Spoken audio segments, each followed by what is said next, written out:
Hi there, welcome to the channel. My name is Brick and I'm your official Puerto Rico travel guide. From the common to the uncommon, I help people discover Puerto Rico's most amazing natural, historic, and cultural attractions.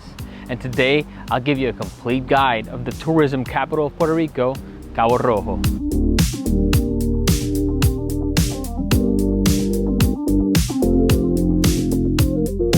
Located about a 2-hour drive away from San Juan, Cabo Rojo is a large municipality in the southwest side of Puerto Rico. The quickest way of getting to Cabo Rojo is driving through the south side of the island along Route 52 and Route 2. Once you pass the municipality of San Germán, you'll know you're getting close to Cabo Rojo. Once you exit to Route 100, you've essentially arrived. Cabo Rojo is such an amazing municipality because of its history and unique natural landscape that cannot be experienced in any other municipality of Puerto Rico. This is why I suggest that if you want to come visit, consider staying for at least one night so that you can take your time experiencing everything it has to offer. During our visit to Cabo Rojo, we stayed 2 extremely peaceful nights at Pitahaya Glamping, an eco retreat that prides itself in offering a sustainable, relaxing, and peaceful experience surrounded by the beautiful landscape of Cabo Rojo, without compromising on the comfort and all the amenities that one would need to feel at home. At Pitahaya Glamping, you'll be staying in a very roomy canvas tent that includes a comfortable bed with fresh bed sheets, electricity to charge your electronics, and a fan that will keep you cool throughout the night. Each camping area also has its own private bathroom, mini kitchen, which includes essential dishes and also a barbecue. The common areas at Pitahaya include a pool to cool off after a sunny day at the beach, a fireplace to share memories, and a large telescope to clearly observe the stars and planets thanks to the campsite's secluded location. Birdwatching enthusiasts will also be able to observe many species of rare and extremely beautiful birds that live or migrate through Cabo Rojo every year to different locations. Based on our experience, we can assure you that the Pitahaya experience is definitely the pinnacle of serenity and peacefulness. If you'd like to stay at Pitahaya Glamping during your next adventure, make sure to check out the description below to book your stay.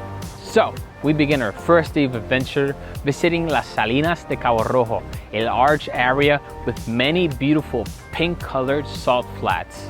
The history of these salt flats dates back to the indigenous people of Puerto Rico called the Taínos, who would extract salt from this area. Later on, in the 1500s, the Spanish settlers commercialized the salt flats, creating Puerto Rico's very first industry, which lives on today, more than 500 years later. In the present day, most of the salt produced in the salt flats is sold to pharmaceutical companies for different purposes.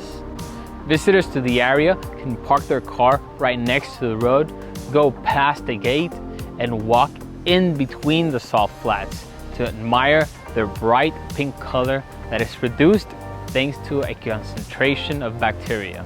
Around the salt flats, you will also find long trails for hiking and mountain biking that lead to different areas around the salt flats, including hidden beaches. Now, after taking the perfect vacation photo at the salt flats, your next stop should be the famous Faro Los Morrillos, a lighthouse that is characterized by its beautiful simplicity. To get to the lighthouse from the salt flats, you'll need to keep driving down the street, which eventually turns into a dirt road that can be somewhat challenging for smaller cars. This road goes by historic structures and otherworldly mangrove landscapes. After driving for a few minutes, you will see a parking area and the beginning of the trail up to the lighthouse. I suggest that if you want to visit the lighthouse, you should use sunblock, sunglasses, and a hat to protect you from the harsh Caribbean sun during your hike up to the lighthouse, since shade is scarce in this area. At the end of the trail, you will be welcomed by a beautiful lighthouse, which rests almost at the edge of impressive white limestone cliffs, which can drop up to 200 feet down. From this area, you'll have a breathtaking view of the blue Caribbean Sea and of Playuela Beach, or as locals call it, Playa Sucia. While this area is undoubtedly beautiful, please be careful with every step you take. A fall from these limestone cliffs can be extremely dangerous or even deadly. So avoid unnecessary risks and make sure to stand a good distance away from the edge of the cliff at all times. Now that you've marveled at this spot, it's time to head back down to the parking area. But before getting down there, you might want to keep an eye out for a trail that'll be to your left, that'll lead you to the hidden gem of this area, the Puente de Piedra. This interesting rock formation is shaped like a bridge that connects the mainland with a little rock island in the middle of the sea.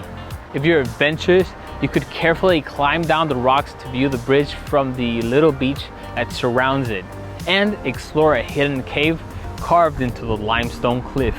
If you want your breath taken away, you cannot miss this beautiful work of art created by Mother Nature. Alright, you've walked for about an hour in the blazing sun and you're ready to take a dip in the refreshing waters of the Caribbean Sea. So, where do you go now? You might want to head over to the aforementioned beach called Playuela or Playa Sucia, which is located right next to the Faro Los Morrillos. This beach is beautiful and secluded, but it can get crowded by locals on holidays. However, it is unique because it is created by a strip of land that divides saltwater marshes and the sea. This beach is also known to have algae in the water almost year-round. So if you don't like feeling algae while you swim in the beach, you might want to check out other beaches. And for that, you'll need to head back out through the dirt road, past the salt flats, and head over to one of the most popular areas in all of Cabo Rojo called Combate, which is home to Combate Beach. In this area, you'll not only find miles of crystal clear water, but also a community thriving with local criollo and street food, as well as seafood. During our visit, we ate some delicious empanadillas and other local food at Annie's Place, one of the most famous spots in Combate that has a unique view of the beautiful Combate Beach. But we can assure you that wherever you eat, your taste buds will be delighted with Puerto Rico's savory cuisine. Now, before jumping into our second day at Cabo Rojo, make sure to smash that like button if you're enjoying this video and found it helpful. Also, subscribe to the channel if you'd like to see more videos that'll help you explore the common and uncommon parts of Puerto Rico. Finally, if you're interested in learning about a specific attraction, leave a comment below so I know what travel guide to make next. Now, going back to your visit to Cabo Rojo.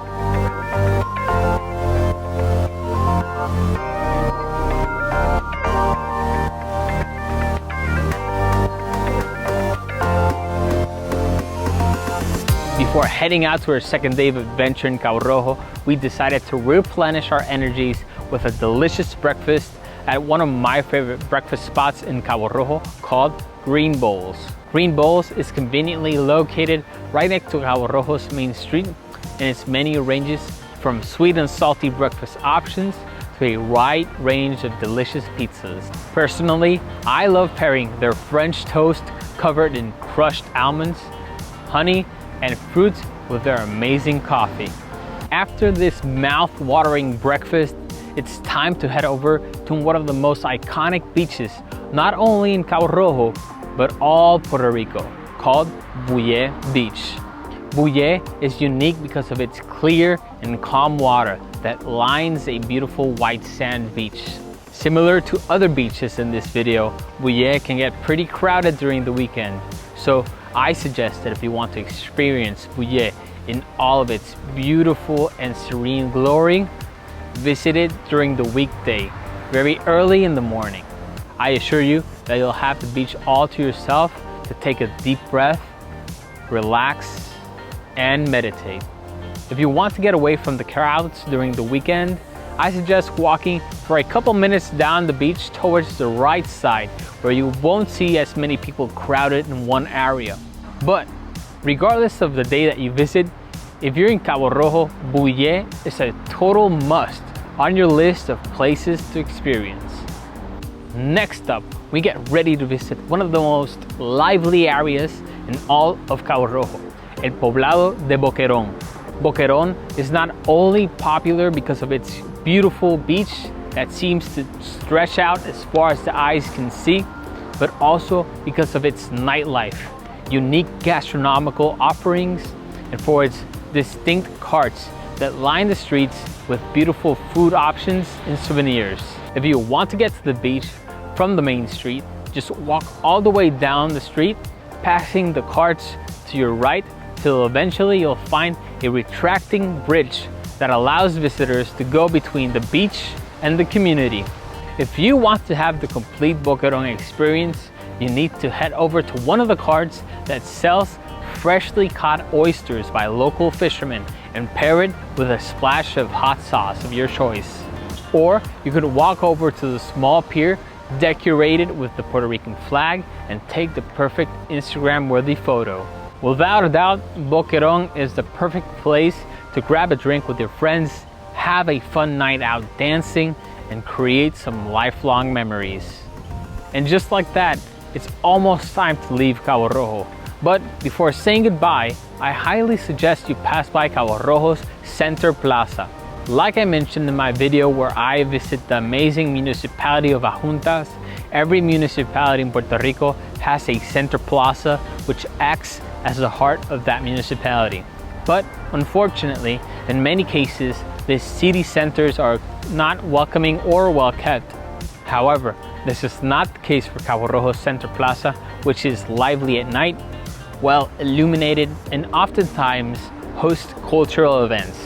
I also suggest that when you're here, you need to visit the kiosk that sells the famous limbers de tetita, which is essentially a sweetened frozen dessert similar to a popsicle that is served in a distinct little plastic bag.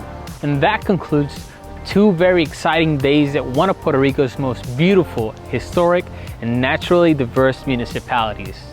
But even though the 2 days were completely jam-packed, we still missed a lot of Cabo Rojo's attractions like the gastronomical community of Joyuda, the otherworldly Guaniquilla Lagoon, and the mysterious cave of the infamous pirate called Roberto Cofresi. So make sure to drop a comment below if you want me to make a part 2 of the ultimate Cabo Rojo travel guide. And that's it. Thank you guys for sticking around till the end of the video.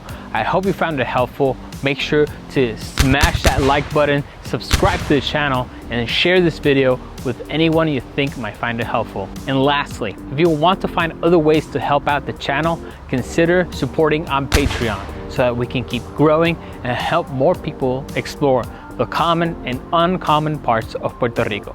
You can find the link to my Patreon in the description below. Thank you guys so much for watching, and see ya in the next one.